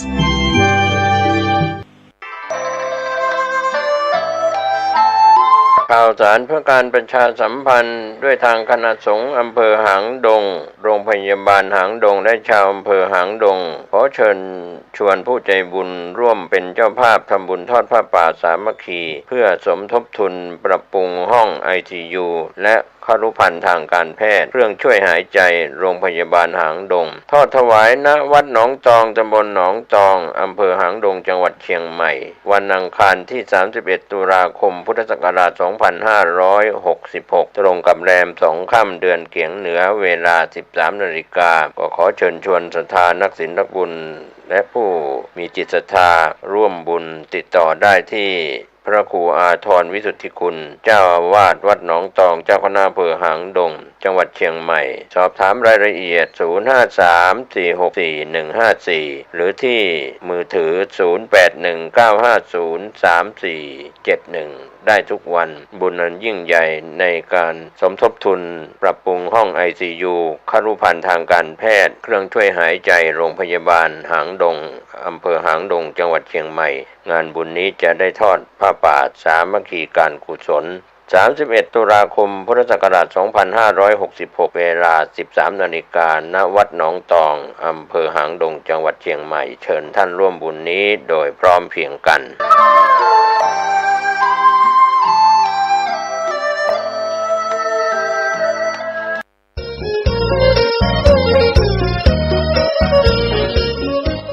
การทำบุญตักบาตรน้อมมุทิตารำลึกครูบาเจ้าศรีวิชัยครบรอบ 89 ปีพิธีลงจอบแรกการสร้างทางขึ้นดอยสุเทพตำบลสุเทพอำเภอเมืองเชียงใหม่จังหวัดเชียงใหม่วันพฤหัสบดีที่ 9 พฤศจิกายน 6:09 นาทีศรัทธาประชาชนพร้อมกันณลานอนุสาวรีย์ครูบาเจ้าศรีวิชัย 6:19 นาทีประธานโดยท่านผู้ว่าราชการจังหวัดเชียงใหม่ถวายเครื่องสักการะครูบาเจ้าศรีวิชัยถวายเครื่องสักการะเจ้าแก้วนวรัตน์พระครูปัญญาสังฆการผู้ช่วยเจ้าอาวาสวัดศรีโสดาพระอารามหลวงนำกล่าวทำถวายเครื่องสักการะครูบาเจ้าศรีวิชัยพร้อมโยงข้าวบาตร 6:29 นาทีพิธีทำบุญตักบาตรรำลึกมุทิตาครูบาเจ้าศรีวิชัยกับพระภิกษุสามเณร219 รูป 7:29 นาทีประธานโดยท่านผู้ว่าราชการจังหวัดเชียงใหม่พระสงฆ์เจริญพุทธมนต์พระธรรมเสนาบดีประธานฝ่ายสงฆ์กล่าวสัมโมทนียกถาเทิดเกียรติคุณครูบาเจ้าศรีวิชัยผู้ว่าราชการจังหวัดเชียงใหม่ประธานฝ่ายคฤหัสถ์กล่าวพบปะศรัทธาประชาชนตามอัธยาศัยกล่าวคำถวายภัตตาหารถวายเครื่องทายทานพระสงฆ์อนุโมทนาแผ่เมตตาวันทาราภะถวายภัตตาหารเช้าแด่พระสงฆ์ในพิธีณลานอนุสาวรีย์ครูบาเจ้าศรีวิชัย 9 นาฬิกาผู้ว่าราชการจังหวัดเชียงใหม่กล่าวเปิดโครงการสักการะครูบารักษาห้วยแก้วท่านสิริพรสิริโสดาผู้อำนวยการสำนักงานคุมประพฤติจังหวัดเชียงใหม่กล่าวรายงานวัตถุประสงค์ของโครงการผู้ว่าราชการจังหวัดเชียงใหม่กล่าวให้โอวาทสมาชิกผู้ถูกคุมเจ้าหน้าที่สำนักงานคุมประพฤติจังหวัดเชียงใหม่อาสาสมัครคุมประพฤติจังหวัดเชียงใหม่นำสมาชิกผู้ถูกคุม70 คนออกบริการสังคมพัฒนาทำความสะอาดรอบอนุสาวรีย์ครูบาเจ้าศรีวิชัยและนำตกห้วยแก้วตามโครงการสักการะครูบารักษาห้วยแก้วเป็นเสร็จพิธีอย่าลืมงานทำบุญตักบาตรน้อมรำลึกครูบาเจ้าศรีวิชัยครบ 89 ปีที่ลงจอบแรกสร้างทางขึ้นดอยสุเทพอำเภอเมืองเชียงใหม่จังหวัดเชียงใหม่พฤหัสบดีที่ 9 พฤศจิกายนช่วงเช้า 6 นาฬิกาเป็นต้นไปเชิญท่านร่วมงานนี้โดยพร้อมเพรียงกันขึ้นไปถึงจะได้ถึงจะปักเตาไฟขึ้นไปง่ายสิ้นสุดเวลาขอเชิญร่วมทำบุญทอดกฐินสมทบทุนปัจจัยบูรณปฏิสังขรณ์พระธาตุเจดีย์ณวัดพระเจ้าเมงรายเลขที่ 1 ถนนราชมัคคาซอย 6 ตำบลพระสิงห์อำเภอเมืองจังหวัดเชียงใหม่ตรงกับวันพุธที่ 8 พฤศจิกายน พุทธศักราช 2566 เนื่องจากทางวัดพระเจ้าเมงรายพระธาตุเจดีย์มีสภาพทรุดโทรมผุพังไปตามกาลเวลาอันเวลาผ่านมาหลายร้อยปีและผ่านการบูรณะมาอย่างต่อเนื่องทั้งนี้พระธาตุเจดีย์จะได้รับการซ่อมแซมรักษาอยู่ในสภาพที่ควรและมีศิลปะ ความสวยงามตามแบบอนุรักษ์นิยมจึงเชิญชวนพุทธศาสนิกชนร่วมทำบุญบูรณปฏิสังขรณ์พระธาตุเจดีย์ตามกำลังแห่งศรัทธาเพื่อสืบทอดอายุพระพุทธศาสนาก็มีกำหนดการทำบุญทอดกฐินตรงกับวันพุธที่ 8 พฤศจิกายน พุทธศักราช 2566 เวลา 10 นาฬิกาไหว้พระสวดมนต์สมาทานศีล 10 นาฬิกา 20 นาทีทำพิธีทอดผ้ากฐิน 11 นาฬิกาถวายภัตตาหารเพลแด่พระสงฆ์สามเณรพระเทพมังคลาจารย์เจ้าคณะจังหวัดเชียงใหม่เจ้าวาดวัดท่าตอนพระรามหลวงเป็นประธานฝ่ายคฤหัสถ์มีคุณแม่สุนันท์นุชวานิชและกลุ่มสยามบวรเป็นประธานร่วมกับคณะกรรมการและคณะศรัทธาของวัดพระเจ้าเมงรายทุกครัวเรือนเป็นกรรมการก็เป็นส่วนหนึ่งที่เราได้เชิญชวนศรัทธานักศีลนักบุญทั้งหลายร่วมบุญทำบุญทอดกฐินสามัคคีสอบถามรายละเอียดและร่วมทำบุญได้ที่พระครูใบดิกาจรินธรรมสโรผู้รักษาการเจ้าวาดวัดพระเจ้าเมงราย0970737520สร้างเหตุความร่ำรวยด้วยกฐินทานลำพากฐินทานคือสังฆทานก็งานกฐินของวัดชัยสถานป่าเศร้าน้อยตำบลตะปุเลยอำเภอดอยสะเก็ดจังหวัดเชียงใหม่ตรงกับวันที่ 11 พฤศจิกายน เวลา 9 นาฬิกาสมทบทุนบูรณะหลังคาวิหารวัดชัยสถานป่าเศร้าน้อยติดต่อสอบถามและร่วมบุญได้ที่พระครูประพัฒน์ชัยคุณเจ้าคณะตำบลสันปุเรยเขต 2เจ้าวาดวัดชัยสถานป่าเศร้าน้อยได้ที่หมายเลข 0876572458 หรือที่ 0531143332 ผู้ตนนี้ได้รับข่าวสารมาเพื่อการประชาสัมพันธ์อนุโมทนาสาธุกับผู้มีจิตศรัทธาร่วมบุญร่วมกุศลโดยทั่วหน้ากันเพิ่มพูนกุศลบุญทานต่อยอดประเพณียาวนานทอดกฐินทานตามกฐินทานคือสังฆเพื่อการประชาสัมพันธ์ขอเชิญร่วมทำบุญทอดกฐิน2 วัด 2 วัฒนธรรมสมทบทุนก่อสร้างเสนาสนะวัดพันแหวนอำเภอเมืองเชียงใหม่และวัดบ้านทับอำเภอแม่แจ่มจังหวัดเชียงใหม่ตรงกับวันเสาร์ที่ 18 พฤศจิกายน พุทธศักราช 2566 เวลา 9 นาฬิกา 9 นาที โดยได้ถวายผ้ากฐินณวัดพันแหวนตำบลพระสิงห์อำเภอเมืองเชียงใหม่จังหวัดเชียงใหม่วัดนี้เป็นวัดที่มีอายุมากกว่า500 ปีตั้งอยู่บนถนนพระปกเกล้าซอย 2ตำบลพระสิงห์อำเภอเมืองเชียงใหม่จังหวัดเชียงใหม่ปัจจุบันมีพระครูสิริปริยัตยานุศาสตร์เป็นเจ้าวาดวัดพันแหวนพร้อมคณะศรัทธาสาธุชนทั้งหลายก็ร่วมกันทำบุญทอดกฐินปีนี้รองศาสตราจารย์ดร.สมพรสง่าวงศ์คุณแม่ยอดยิ่งสง่าวงศ์พร้อมญาติพี่น้องและญาติธรรมทั้งหลายคณะศรัทธาวัดพันแหวนมีกุศลเจตนาทอดถวายกฐินณวัดพันแหวนวันเสาร์ที่ 18 พฤศจิกายน พุทธศักราช 2566 ก็เชิญชวนศรัทธาสาธุชนทั้งหลายร่วมทำบุญทอดกฐิน2 วัด 2 วัฒนธรรมกำหนดการวันเสาร์ที่ 18 พฤศจิกายน 9 นาฬิกา 9 นาทีแต่งเครื่องกฐินณวัดพันแหวนตำบลพระสิงห์อำเภอเมืองเชียงใหม่จังหวัดเชียงใหม่ศรัทธาพร้อมกันณบุญพิธีวัดพันแหวนประธานในพิธีจุดธูปเทียนบูชาพระรัตนตรัยมัคคณายกนำศรัทธาสาธุชนอาราธนาและสมาทานเบญจศีลภิกษุสามเณรเจริญพุทธมนต์ฉลององค์กฐินลำดับนั้นถวายผ้ากฐินพระสงฆ์ให้พรถวายภัตตาหารเพลแด่พระภิกษุสามเณร 12 นาฬิกาเชิญแขกผู้มีเกียรติร่วมรับประทานอาหารร่วมกันท่านที่จะร่วมทำบุญหรือสอบถามรายละเอียดได้ที่หมายเลข 0970071127 ก็เป็นการสอบถามได้ที่รองศาสตราจารย์ดร.สมพรสง่าวงศ์ประธานทอดกฐินในปีนี้ก็เป็นบุญเป็นอานิสงส์อันยิ่งใหญ่จากการทำบุญทอดกฐินท่านร่วมบุญร่วมกุศลและอนุโมทนาโดยทั่วหน้ากันสร้างเหตุความร่ำรวยด้วยกฐินทานคือสังฆทานบุญทานยิ่ง ข่าวสารเพื่อการประชาสัมพันธ์ขอเชิญร่วมทำบุญ ทอดกฐินสามัคคีทอดถวายณวัดเชตวันถนนท่าแพตำบลช้างห้อยอำเภอเมืองเชียงใหม่จังหวัดเชียงใหม่ตรงกับวันเสาร์ที่25พฤศจิกายนพุทธศักราช2566มีพระเดชพระคุณพระเทพมังคลาจารย์สมานกิติโสพโนเจ้าคณะจังหวัดเชียงใหม่เป็นประธานฝ่ายสงฆ์พร้อมคณะศรัทธาของวัดเชตวันศิษยานุศิษย์และประชาชนอำเภอเมืองเชียงใหม่ร่วมกันเป็นเจ้าภาพเวลา 8:30 น.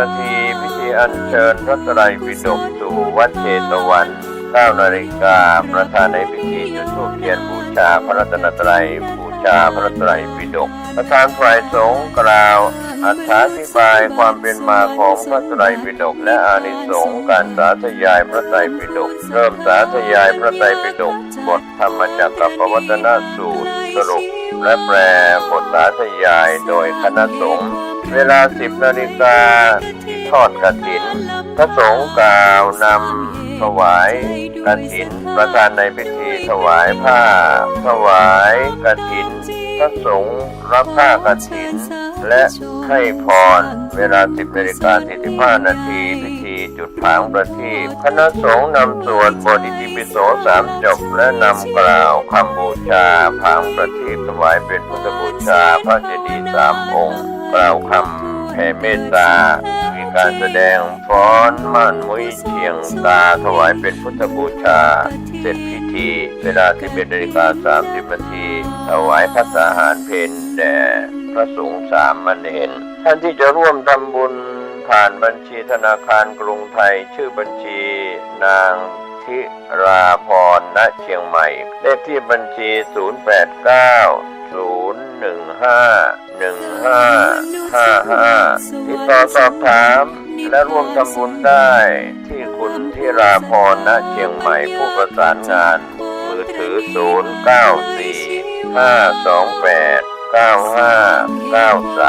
ก็เป็นงานบุญงานกุศลในการทำบุญทอดกฐินสามัคคีและสาธยายพระไตรปิฎกก็ขอเชิญชวนท่านสาธุชนทั้งหลายร่วมงานนี้โดยพร้อมเพรียงกันเชิญสาธุชนสร้างบุญกุศลยิ่งใหญ่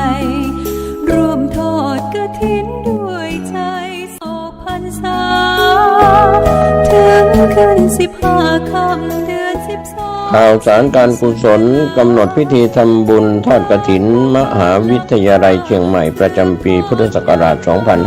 2566 ตรงกับวันเสาร์ที่ 25 พฤศจิกายน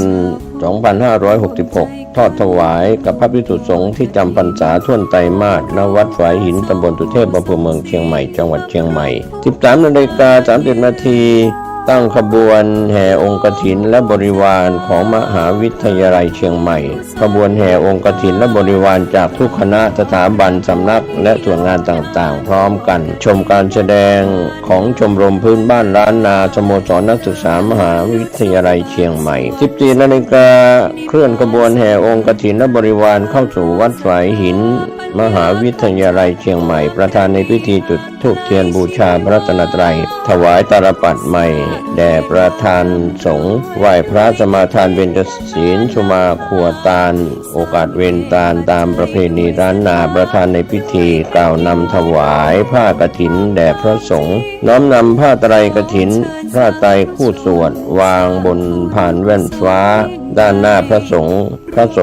อปโรกกฐินประธานในพิธีถวายผ้ากฐินและรองประธานถวายผ้าไตรคู่สวดและบริวารกฐินผู้เกี่ยวข้องมีนายกสภามหาวิทยาลัยอุปนายกสภามหาวิทยาลัยกรรมการสภามหาวิทยาลัยอธิการบดีรองอธิการบดีผู้ช่วยอธิการบดีประธานกรรมการส่งเสริมมหาวิทยาลัยคณบดีผู้อำนวยการสถาบันสำนักศูนย์กองประธานสภาพนักงานมหาวิทยาลัยประธานสภา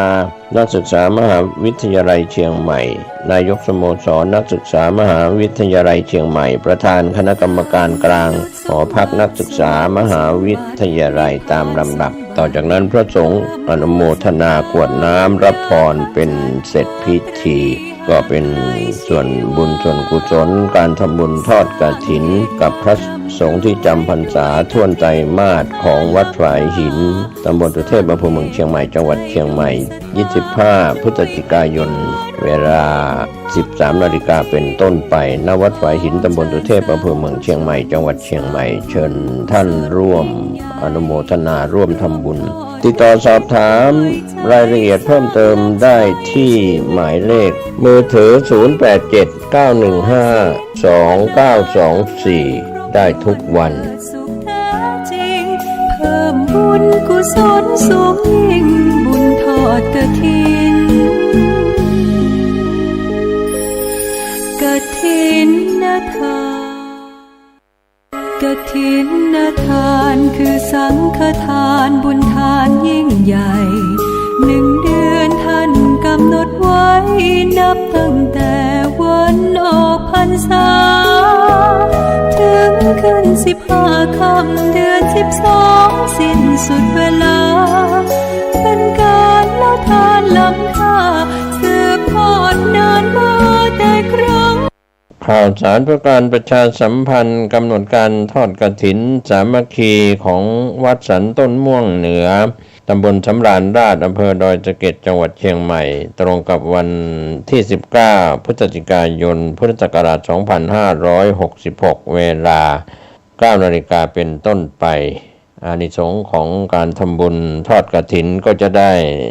ก่อสร้างวิหารของวัดสันต้นม่วงเหนือซึ่งยังไม่แล้วเสร็จขอเชิญชวนศรัทธาผู้ใจบุญใจกุศลร่วมบุญทอดกฐินสามัคคีของวัดสันต้นม่วงเหนือติดต่อสอบถามและร่วมทำบุญได้ที่พระครูอัมพวนานุรักษ์เจ้าวาดวัดสันต้นม่วงเหนือรองเจ้าคณะอำเภอดอยสะเก็ดโทรศัพท์ 0819500383 ก็ได้ร่วมอนุโมทนากฐินเพื่อสร้างวิหารของวัดสันต้นม่วงเหนือตำบลสำราญราชอำเภอดอยสะเก็ดจังหวัดเชียงใหม่ซึ่งยังไม่แล้วเสร็จนะครับเป็นวิหารหลังใหญ่นะครับบุญบารมีเพื่อร่วมสร้างถาวรวัตถุจากการทำบุญทอดกฐินสามัคคีของวัดสันต้นม่วงเหนือรุ่งพระสงฆ์ผู้ทรงศีลทำรงพุทธศาสตร์ยืนนานล้อมรวมศรัทธา